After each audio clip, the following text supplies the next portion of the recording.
Good afternoon, I'm Vashan Brown with the Midday News. A special welcome if you're watching on onespotmedia.com. Criminal defense attorney Peter Champagny has added his voice to calls for stiffer penalties for farm thieves. Speaking at a recent Justice of the Peace function in St. Mary, he stressed that the crime needs to be taken more seriously by Jamaica's court system.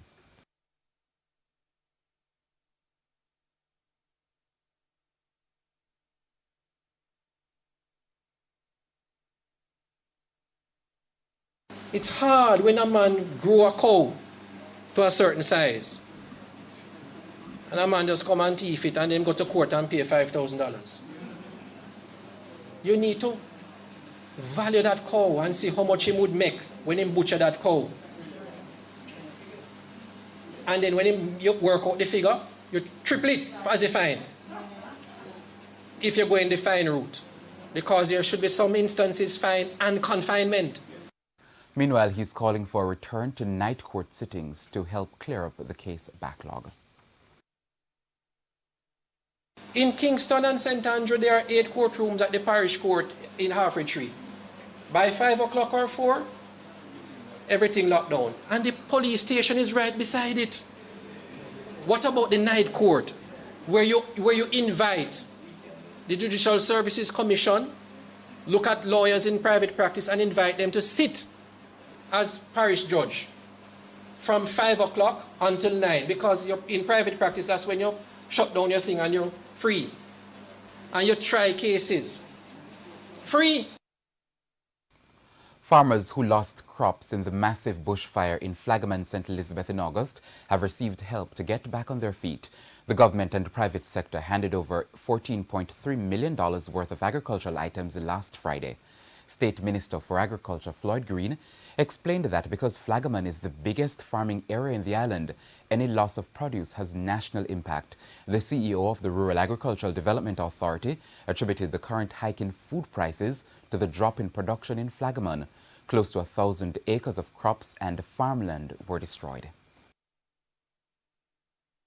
We have had support from Hypro, we've had support from Agchem, we've had support from Newport Forsan, and we've had support from H&L Agro. All of them have come in varying degrees. H&L Agro would have contributed over $2 million in farm supplies, including seeds, fertilizer, also some small tanks, some small drums that the people have put into their farms. They come in the right time because I can get the produce and crop in the next 2 months. So it will be okay for Christmas. And speaking of farming, at least one farmer believes producing Halloween pumpkins locally can help to boost the agriculture sector and cut Jamaica's import cost. After experimenting with the crop for 2 years, Alonzo Bernard wants stakeholders to support the market for the items. In September 2018, Agriculture Minister Audley Shaw called for farmers to increase the production of fruits to promote import substitution. Alonzo Bernard, a farmer of Spot Valley in St. James, has answered that call with the production of homegrown Halloween pumpkins. Mr. Bernard explained the reasons for producing Halloween pumpkins locally. Halloween pumpkin is something that would normally import. But the thing about it is that Jamaican farmers have been engaged in import substitute agriculture for quite some time now. And that's the reason why I chose the Halloween pumpkins. Halloween pumpkins look like the usual pumpkin you'll find in a market, except they are only for carving purposes. It's increasingly celebrated in some middle-class homes and in hotels across the island, particularly in St. James. Mr. Bernard says producing the pumpkins is no different from the usual crop. On an acre with the Halloween pumpkin, depending on the size and the variety, you could reap anywhere between 10 to 15,000 pounds. That's if you have good, healthy seedlings going into the field. If you're not affected by pests, if you're not affected by excess water, like the whole amount of rains that we had the other day. So if you have all of that in place, the production can be pretty good. But he's cautioning farmers who may be looking to enter the market. I would not recommend anyone to go out there and plant Halloween pumpkin. It's not a sustainable mean of income. It's used once for the year. And the thing about it is that if you overproduce, It's not like you can take it to a Coronation or a Charles Garden market and offload the excess.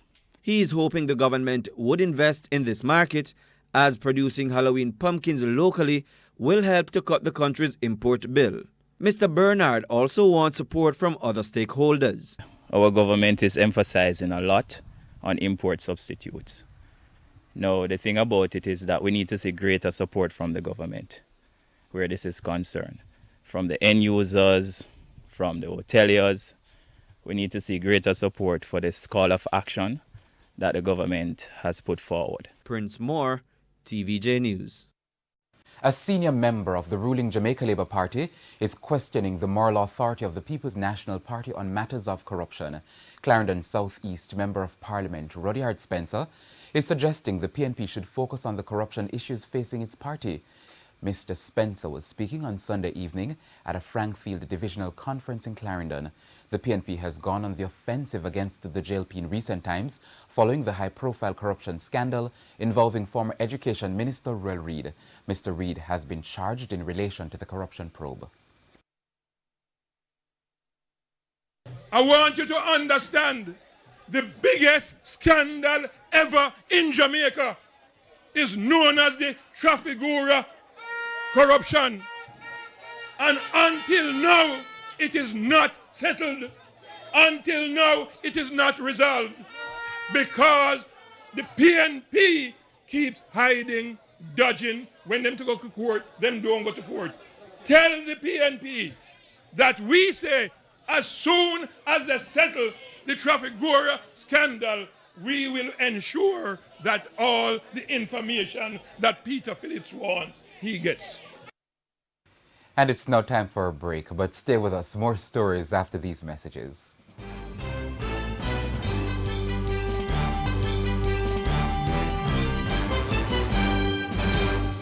Welcome back, continuing the news.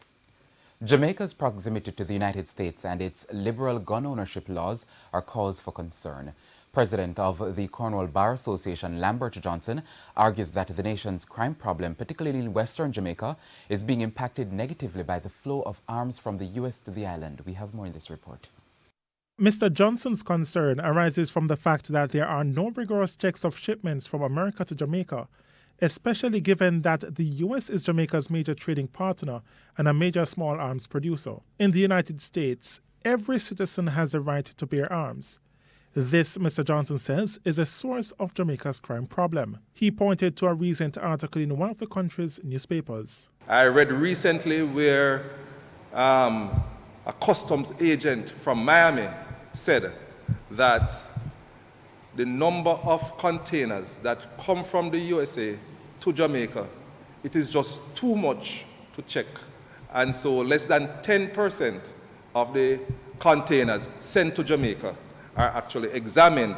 He says those containers which are not examined are of particular concern. Persons send guns back in barrels, they send it back in the containers, and there are urban legends, because I can say no more than that, that there are persons, because of their connection with government, are able to import guns at will, and persons in authority will turn a blind eye. And so what that has done, it has caused our country to be inundated with crime and shootings. Mr. Johnson says with the illegal gun trade and the lack of examination of containers, the burden is being felt on the gun court, especially in the western end of the island. He says when the Western Regional Gun Court was established about 10 years ago, cases would be completed within 6 weeks. But that has changed. As of this year, when you get a matter in the gun court, it is now set for trial in 2021 or the end of 2020. So you can see the prevalence of guns and the offenses that and the havoc that it wreaks has caused the court to be stretched. In Masters, TVJ News.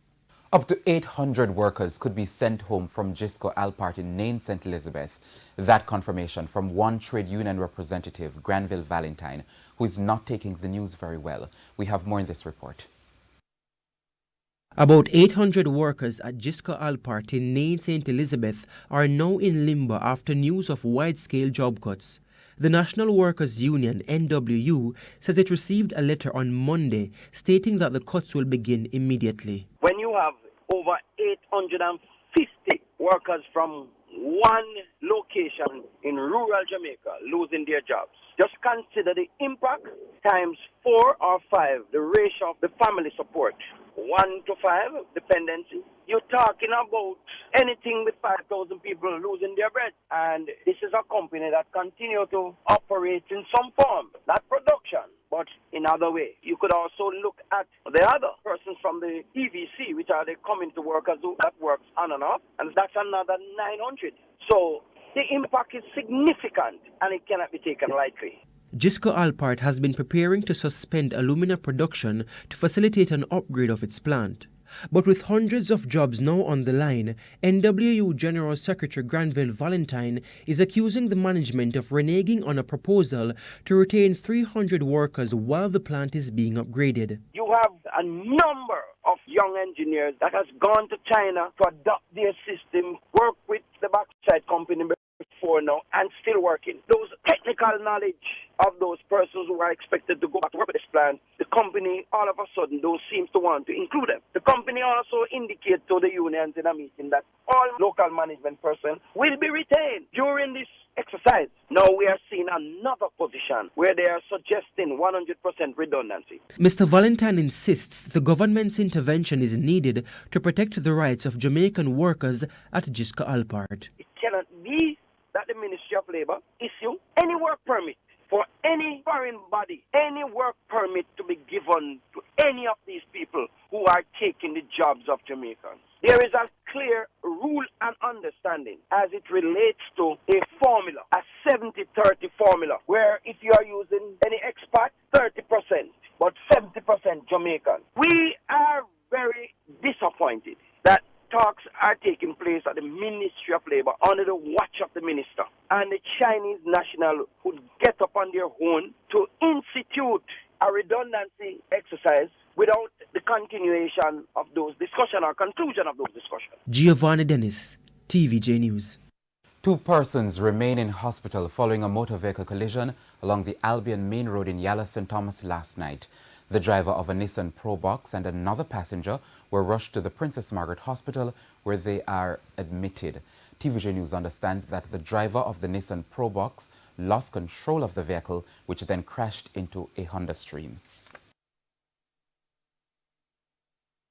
When the driver of the Honda Stream was turning into the advanced gas station, and then he was heard when the car sound, tooth in his hand, and then the car hit a vehicle behind the Honda Stream and then run into the left side of the Honda Stream.